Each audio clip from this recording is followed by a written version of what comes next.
উত্তর কাঁথিতে প্রাক্তন শিক্ষিকার দান করা জায়গার ওপর গড়ে ওঠা নবনির্মিত অঙ্গনওয়াড়ি কেন্দ্রের উদ্বোধন হলো আজ।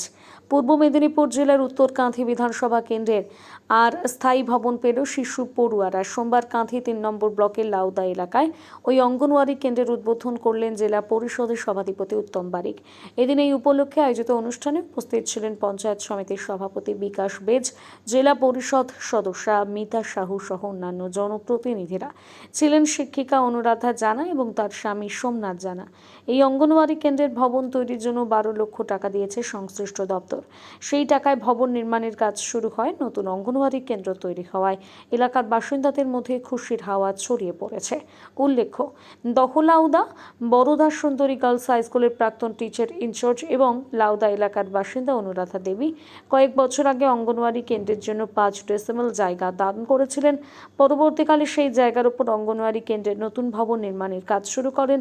এর আগে গ্রামে একটি ক্লাবের ঘরে শিশুরা পড়াশোনা করত। দীর্ঘদিন ধরে ছোট্ট ঘরে তাদের খুব অসুবিধাই হতো পড়াশোনা করতে।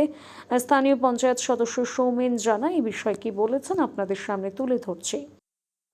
সবই বাংলার মাননীয় মুখ্যমন্ত্রী মমতা ব্যানার্জির অনুপ্রেরণা, তারই আদর্শ মেনে আমরা চলার চেষ্টা করি এবং জনপ্রতিনিধি হিসাবে আমরা সত্যি কথা বলছি, গর্ব অনুভব করি। বাংলার মাননীয় মুখ্যমন্ত্রী মমতা ব্যানার্জি শুধু অঙ্গনওয়াড়ি কেন্দ্রের এই রকম একটি রূপ দেওয়া শুধু নয়, বাংলার 10 কোটি মানুষের তিনি নানানভাবে উন্নয়ন করার যে আপ্রাণ চেষ্টা করছে, তারই মধ্যে এটা একটা আজকের মডেল অঙ্গনওয়াড়ি কেন্দ্র লাউদা 143 নম্বর, তার আনুষ্ঠানিকভাবে শুভ উদ্বোধন ঘটবে।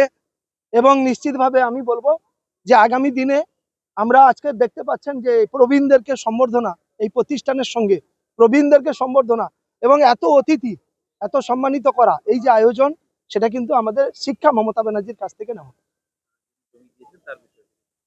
জমিদাতার তো কোনোদিন তার ঋণ আমরা শোধ করতে পারবো না।